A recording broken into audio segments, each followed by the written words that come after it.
Bienvenue dans votre chaîne préférée, l'information en temps réel, la République de l'info.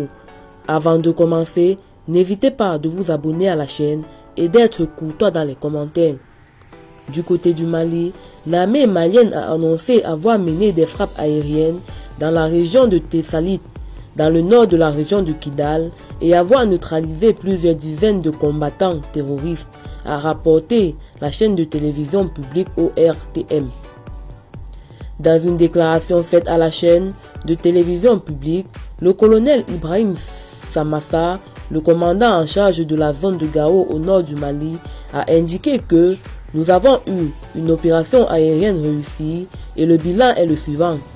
50 terroristes tués, 5 véhicules blindés incendiés et 35 motos appartenant aux terroristes détruites. J'exhorte les habitants de la zone à reprendre leurs activités normales.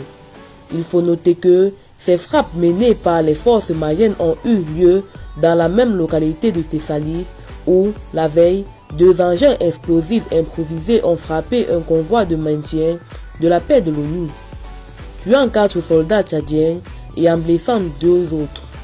Le Mali est en proie à une insurrection djihadiste depuis un peu plus d'une dizaine d'années et malgré les efforts des autorités, la menace continue de progresser.